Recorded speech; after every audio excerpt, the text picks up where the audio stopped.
ngoten. Terus Kangge dandan ya sekakire kula mlebu kamar mandi. Terus Mlebu bleng kamar mandi. Bleng. Mboten sios manggon teng mriku. Lho, lejane kono ora nek wong kok. Iya Mas, pangapunten lho. Ngopo? Yo jenenge gombal reget jabang bayi akeh. Lah ngono kuwi saking repote rong sempet dikukuti ora sambok omong. Lah jenenge wong degawe piye-piye ya ewo. Wong duwe gawe. Tapi kula sak mengacungi jempol kagem panjenenganipun Pak Eko. Katoke ya enek ngono. Katoke ya enek. Enek pokoke ilang sitok tak jupuk. Meng katok kuwi meng teles tak candhalke. Katokmu. Ayo bejo engko mulai gak katokan. Kula ya sangat gumun bocange. Gumune. Kalih Pak Eko. Sebabe. Putrane 3. Sampun engko sami pinter-pinter. Iya no. Edok-edok terus lanang. Beda karo tanggaku.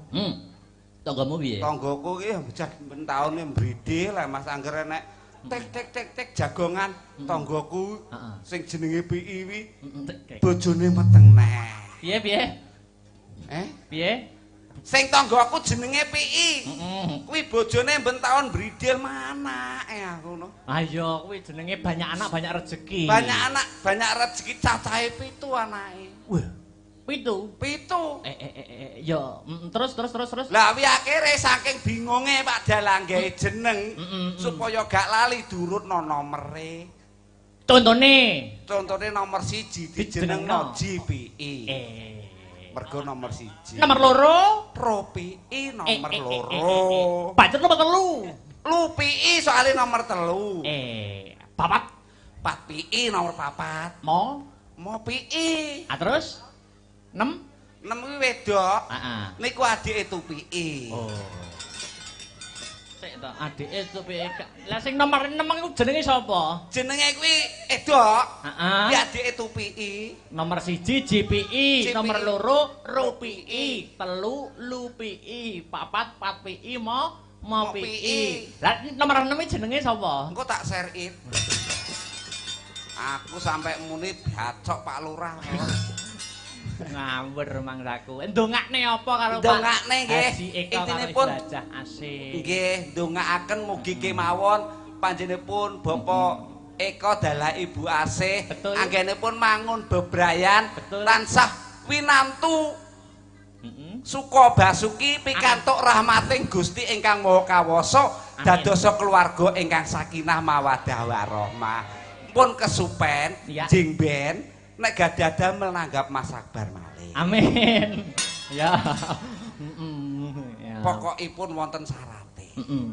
Kudu enek garing. Malah. Rupane kowe ciduk dawet ngono ya. Ciduk dawet piye? Aku ning guri mau dilokne. Dilokne sapa? Jebule Mas Akbar mbok kethek ngono. Kethek ndasmu kono aku ngono. Lah dandanmu ngono kok. Utune wong iki lho. Didongakne juga yaitu perusahaannya UD Kurnia. Luar biasa toh anak buah. Sangat luar biasa menika sangat cabangipun utawi relasinipun wonten ing luar kota kathah sanget. Wonten saking Kaltim, saking Nusa Tenggara Barat, saking Bali nggih wonten. Hebat. Sing kirang Bojonegoro kok gak golek ya. Apa? Relasi. Mau membuka ngono ya sampean arepe bekerja sama.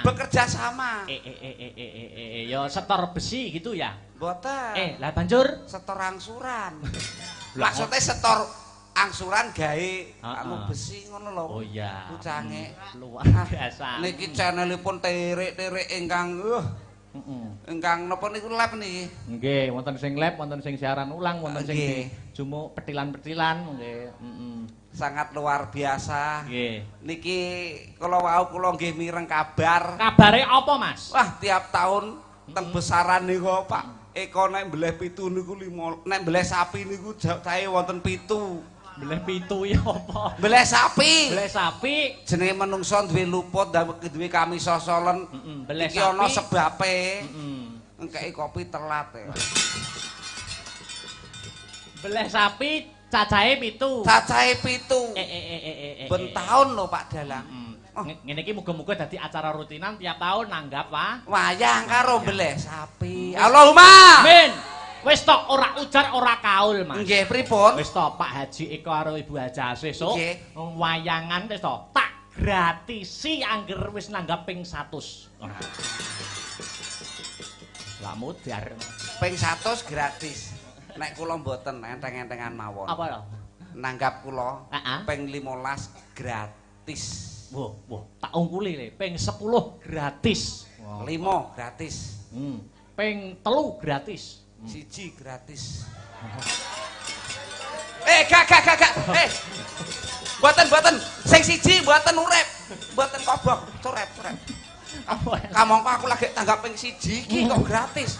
Wah, Mulai kon turun jaba. buasih langsung guyu. Alhamdulillah. Alhamdulillah piye kula ameng-ameng nyawane kaya.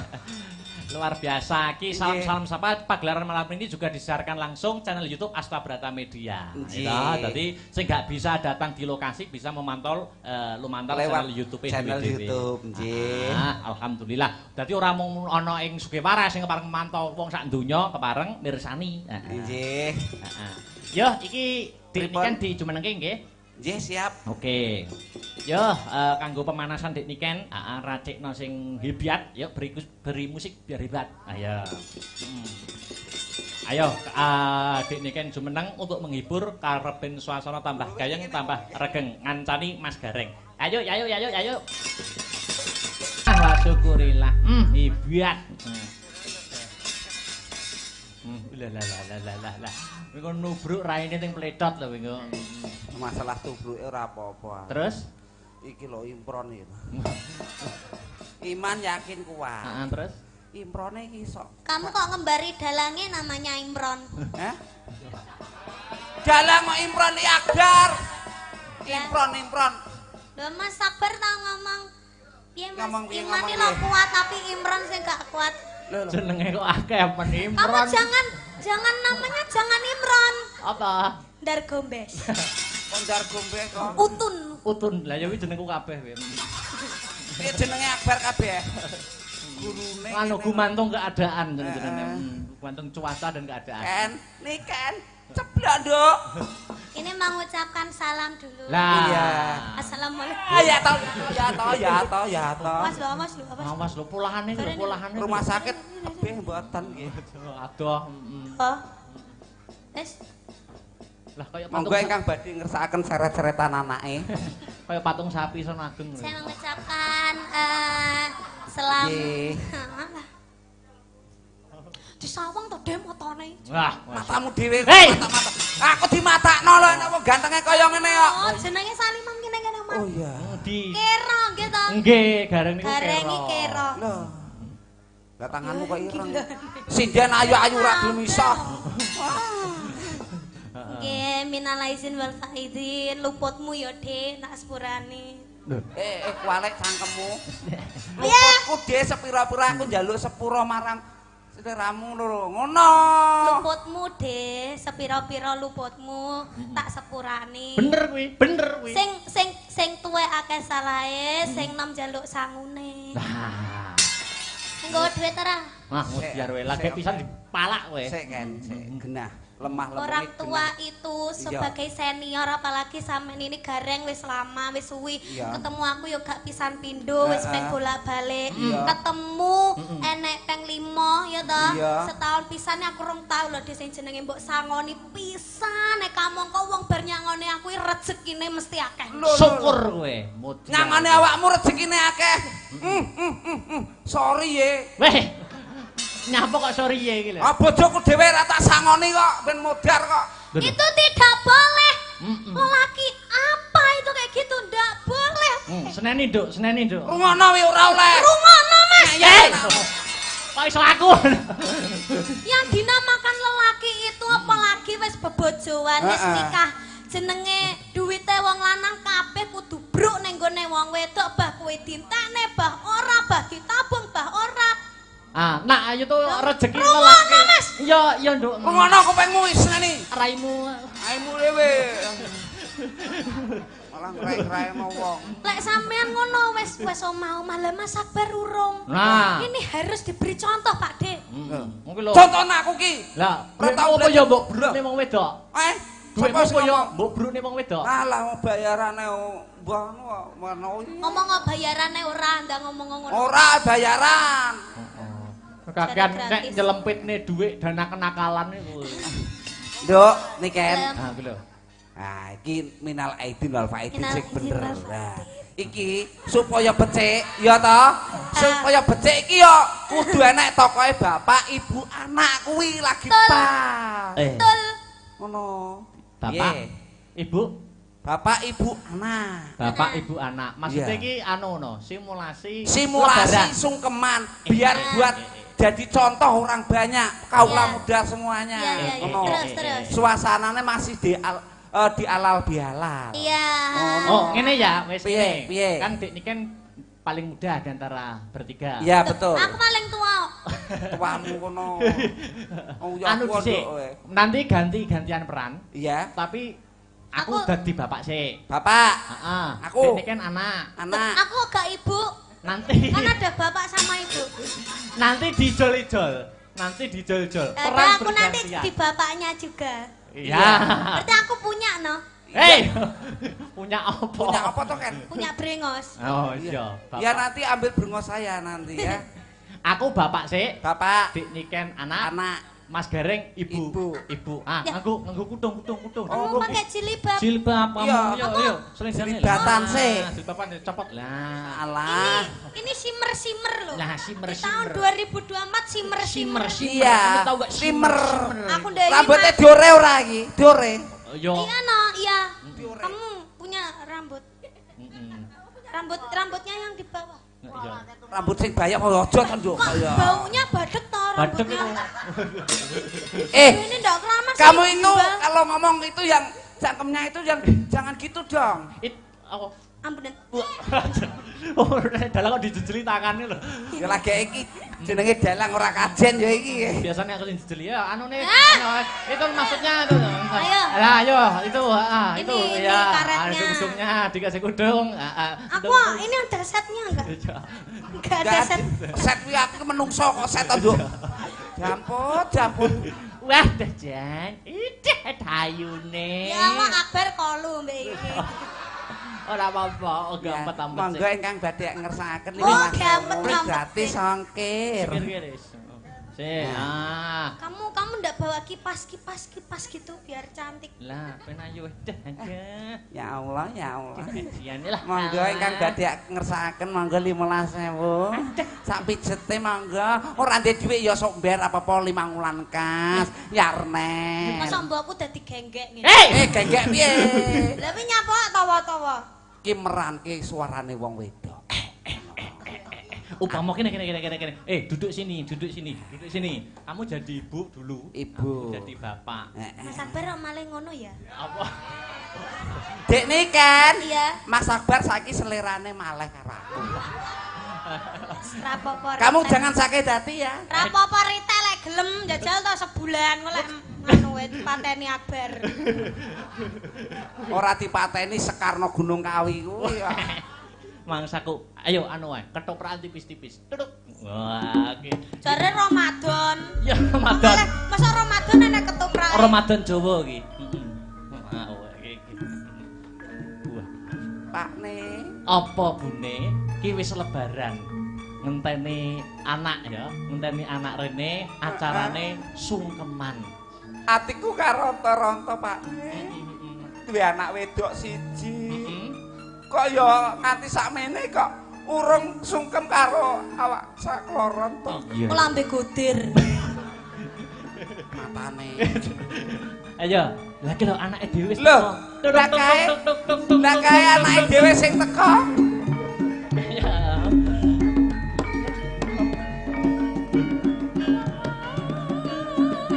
Lho, nduk Niken, tolong. Ya.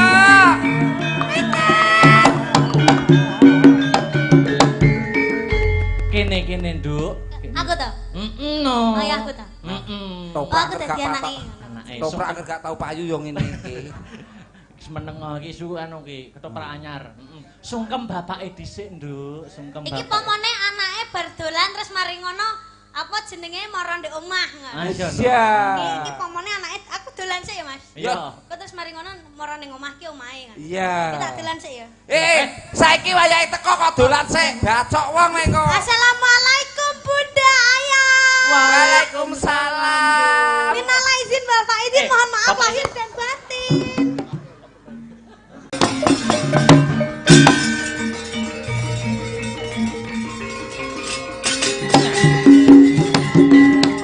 Kinutang kutang tansah bisa lelati.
Mas Gareng, pagi terus. Selamat pagi Dek Bagong. Selamat pagi Mas Da.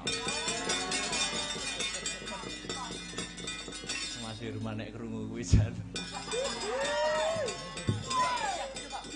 Mas Da golekno omben-omben ning Pak Ustad.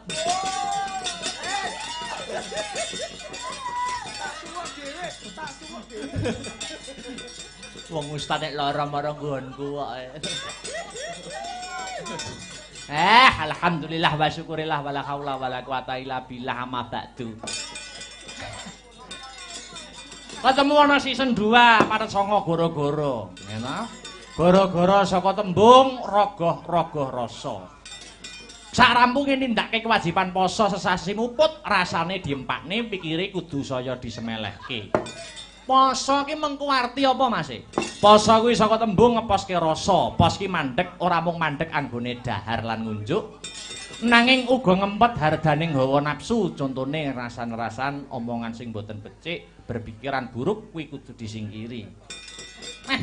Pancen tujuane wong poso ki karepe kulino tumindak becik kang pamrih bisa istiqomah anggone tetep tumindak becik sak rampunge poso ya truk bener Mas Gareng.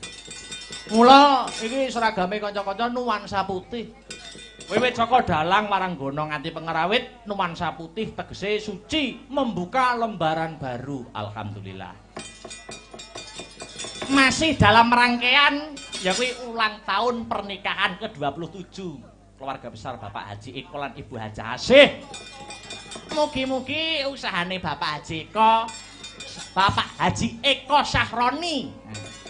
Ya kuwi Ude Kurnia bisa tambah ngrembaka. Selangkah lebih maju yen rezekine tambah bisa kanggo wayangan meneh. Amin alhamdulillah. Iki sing nenggani isih kepareng akeh, uga sing memantau lumantar channel YouTube. Sing ora bisa kepareng rawuh ana ing lokasi. Muga-muga pagelaran dalu sakmangke sageta meranani penggalih lan dados jampining sayah ya Mas Gareng dan Bagong. Muga iki sing pesan kanggo sing mudik, sing kepareng mudik kok arepe bali ana kota perantoane ngaturke sugeng tindak lan hati-hati. Mergo musim-musim ngene iki dalan do macet. Iya. Bombong kaoran bungah bisa menghibur warga masyarakat kang mapan ana ing sugih waras. Prambon, Kadipaten Nganjuk. Yen wilayah Prambon dan sekitarnya iki kanca-kanca Astabrata iki jane jarang ngerambah wilayah kene. Ya muga-muga akeh sing do cocok utawa terhibur satemah awake dhewe bisa silaturahmi maneh karo warga masyarakat ana kiwa tengene Prambon kene iki. Nggih, Mas Gareng. Gandeng jarang pentas niki ana laladan Prambon iki ora ana salahe yen dikenalke siji mbaka siji pesindene. Wiwit saking mrika piyambak punika Mbak Sri Wahyuni Sri Pesek. Silep godhong ganyong. Irunge nyengsep bathuke nonong. Pidalem wonten Mbagor sakmenika menempuh S2 wonten isi Surakarta penciptaan. Ati-ati lho Sek. S2 kuwi pergaulane kudu sing ngati-ngati.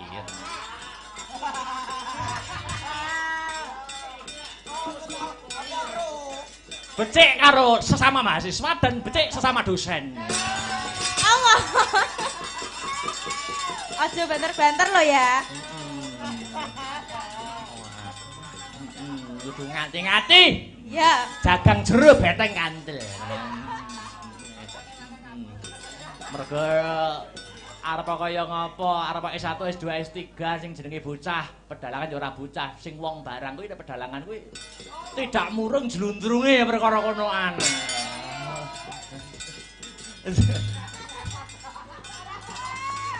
Ayam sukses selalu. Ngerambah amin. Ora ikhlas. Sak menika nglerek sandingipun menika Mbak Anistia Ayu Enggarsari. Menika nyambut guru mutan. Pripun? Guru mutan. Ngemut. Oh, ora. Dudu ya. Senes. Astagfirullahaladzim. Astagfirullahaladzim.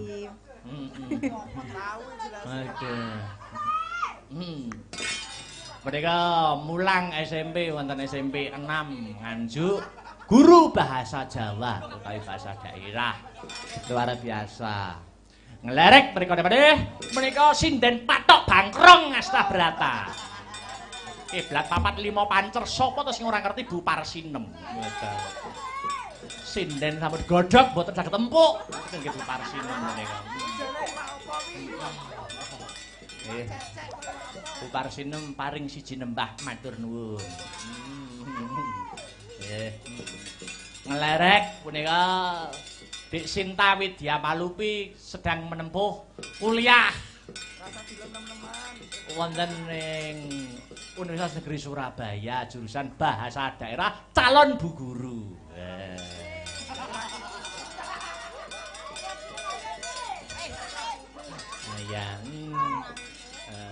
Ngelerek samenipun menika sinden gawan tukang son.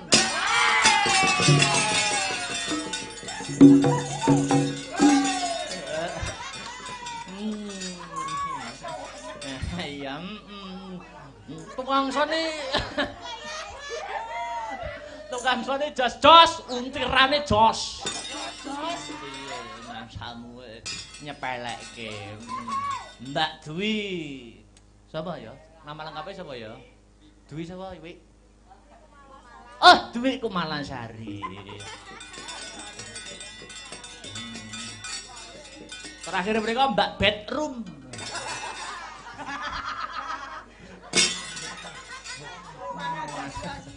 Betrisian.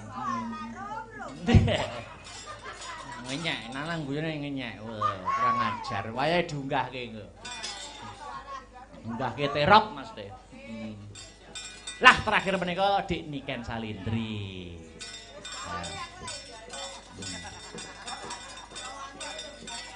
Garenge sik ana ora?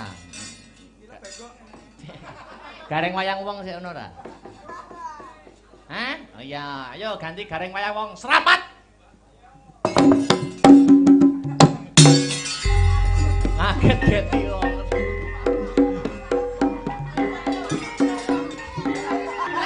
Lagi lho. Jirep.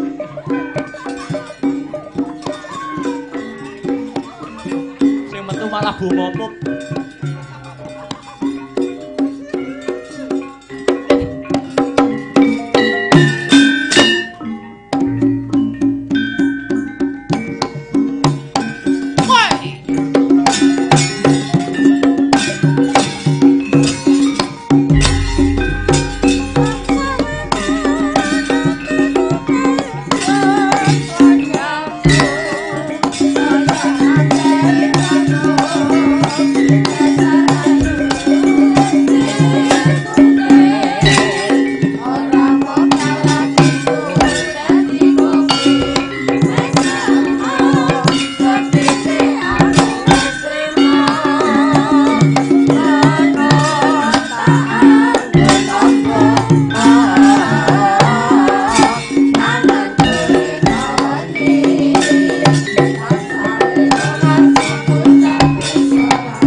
Isu-isukan ora usah ngoyo-ngoyo. Nggih. Alhamdulillah dandan pindho. Dandan pindho. Tapi ya raiku mang bujat. Lho bintang tamu profesional iku ngono kuwi. Oh. Dagelan-dagelan kakung. Ngono kan Nggih. biasane limbukan karo goro-goro kan ganti pakaian. Oh, nggih. Ya goreng ngono jenengan goreng ya nggo rias tok kowe kok. Ya rias ning angel lho iki, Pak. Oh angel to. Angel. Saiki kudu dijlembret-jlembretke ngono to. Lembret-lembretno ya kedhe ora apa. Masih dalam rangkaian Nggih. anniversary. Iya. Ke-27 tahun Bapak Haji Eko Kang Sarto Ibu Hajah Asih ndongakne napa Mas Gayeng. Ndongakno mugi kemawon Hmm. tansah ayem tentrem anggenipun rumah tangga, kathah rezekinipun, tansaya jaya ngrumbaka usahanipun. Sharing mawon Mas Gareng, bagaimana tips rumah tangga agar ayem tentrem itu? Tips Mas Gareng itu gimana? Niki tip kagem temanten, kagem sinten kemawon. Rumah tangga supaya ayem gampil. Kudu ngerti apa kuwi tegese bojo. Apakah arti dari bojo? Bojo adalah terdiri dari 4 suku kata B-O-J-O. B berawal dari pandangan pertama. Ora ngira lho wah jan. Tapete golek sandang pangan kok Mas. Berawal dari pandangan pertama. Darah. Lanjutnya O. Orang tua harus merestui. Ana sing disebut wong tuwa ki Pangeran Katon. Pangeran Katon mula kudu merestui hubungan biar langgeng. Selanjutnya J. J, jangan sia-siakan kepercayaan dari kedua orang tua kita. Elok ngono kok. Elok wis cair kok. Wih, aduh. Jan. Terakhir O. Oh, oleh karena itu jadikanlah pasanganmu sehidup semati. Luar biasa. Kasih tepuk tangan Mas. Apa artinya tepuk tangan tanpa saweran? Loh. Iya lagi. Lah sing tepuk tangan pajak lho. Sapa sing arep kei saweran? Kowe njaluk sawerane yoga kok ya mentolo. Lah ya. Di mana harga diri seorang Gareng? Malu dong. Kowe iki wis joget dikendangi wis matur nuwun. Joget diringi wis matur nuwun. Kok njaluk. Yo, njaluk bualang balungan piye kowe? Pangapunten Pak Delang. Nggih. Lah kok kula ken balang niku pripun? Lho. Sing takon balang kanca-kanca kok. Kanca-kanca menika. Heeh. CS Danten. Wah. Sing pengendange anak lanang. Wis sok mben sing maleni ya aku. Kok ya iso. Iso ngono maleni ngono kaya ya macak gareng ngono kuwi. Ya ora ya macak apik. Oh iya. Ah dadi gareng ki rekoso lho Mas. Teko dok renek wong kenal renek wong manggakne. Ah ya kan rupane asing to kan gitu kan kulinane berai putih. Raine dhewe kono rai. Iya. Menyelam sambil minum air galon ya. Ki ana Mas Nanang. Mas Nanang. Ayo. Becike ditanjak. Ayo ora ketang sak bawa-bawa ngono. Wis ngeceti aku wae. Sudah sampai lokasi bos. Jam 7. Ayo. Mas Nang. Adalah. Piring Nang, piring iki kene. Sego pecel apa rawon kowe? Ah, piye to Nang? Awas. Engko nek rawon rasa sikil lho engko. Wetenge ra melemare. Ayo. Jane karo Pak Eko lampune wis dibiarke lho. Masyaallah. Nang. Nggih. Lampune wis mekat. Sing ndak empan dopku kok nyalahke nggone Pak. Dopmu sing gak nyalahi. Nemen. Ning omong ngene iki awakmu nengeri wong ayu. Oh, lek kuwi jangan ditanya wis, pokoke apal nek wong ayu karo wong elek. Seleramu piye nang? Kula to. Laki-laki kan mempunyai kriteria sendiri-sendiri. Nek kula langsing sedet. Nek kula selera kula ya sing kaya Enggar. Lumayan ngoten. Kok sok kaya Enggar ki? Mbak Enggar ki bodine piye nang? Ya cukup memukau. Iya. Memukau. Lah kok ngerti? Memukau saka ngendi ayo? Weh kula mambuk sak sretan ngoten pun gandane pun masalah. Gandane sekat kadung pitorung. Wah, sangat luar biasa. Berarti awakmu nek nyawang wedok ndelok bodine saka gandane. Oh, nemen tenan kok. Lah nek awakmu nyawang aku ki saka apa? Alah, saka prejengane sampean. Kok saka prejengan iki? Elek, nek aku pangkling. Sopo ki dak bintang tamu? Sopo ki kok walah aku urung tau weruh aku masalah jebule.